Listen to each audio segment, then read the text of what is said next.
Man's Search for Meaning, page 82. Whatever we had gone through could still be an asset to us in the future. And I quoted from Nietzsche, was mich nicht umbringt, macht mich stärker. Then I spoke about the future. I said that to the impartial, the future must seem hopeless. I agreed that each of us could guess for himself how small were his chances of survival. I told them that although there was still no typhus epidemic in the camp, I estimated my own chances at about 1 in 20. But I also told them that in spite of this, I had no intention of losing hope and giving up. For no man knew what the future would bring, much less the next hour. Even if we could not expect any sensational military events in the next few days, who knew better than we, with our experience of camps, how great chances sometimes open up, quite suddenly, at least for the individual. For instance, one might be attached unexpectedly to a special group with exceptionally good working conditions. For this was the kind of thing which constituted the luck of the prisoner. But I did not only talk about the future and the veil which must be drawn over it. I also mentioned the past, all its joys, and how its light shone even in the present darkness. Again, I quoted a poet to avoid sounding like a preacher myself, who had written, "Was du erlebst, kann keine Macht der Welt dir rauben."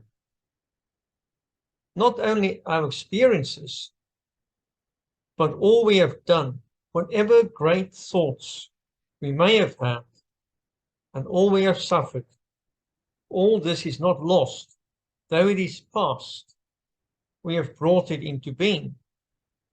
Having been is also a kind of being, and perhaps the surest kind.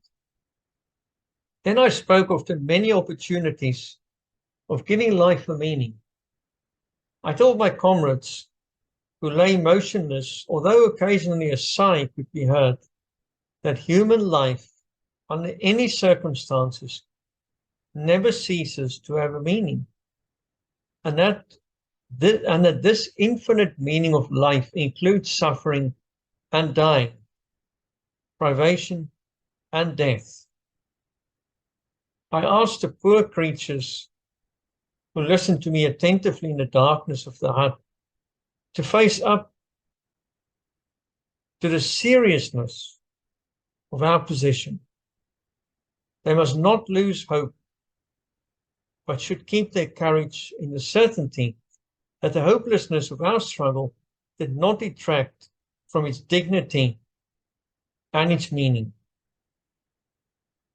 I said that someone looks down on each of us in difficult hours.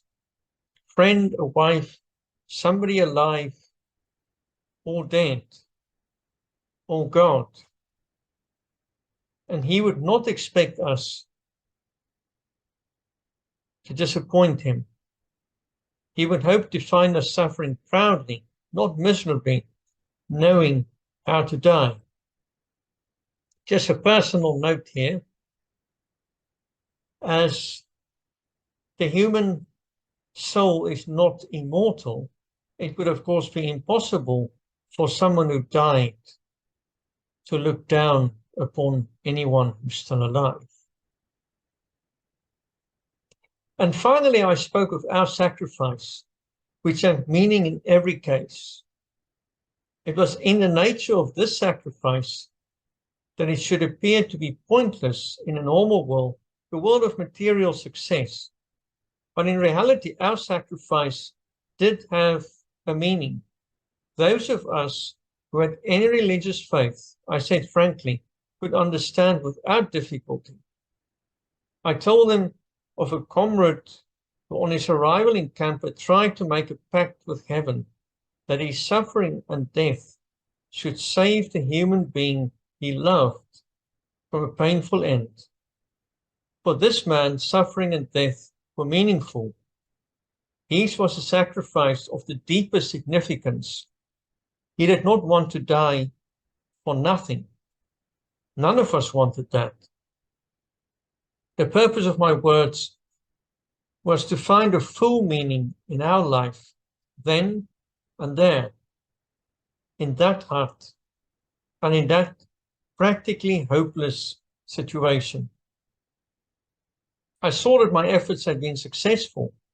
When the electric bulb flared up again, I saw the miserable figures of my friends limping toward me to thank me with tears in their eyes.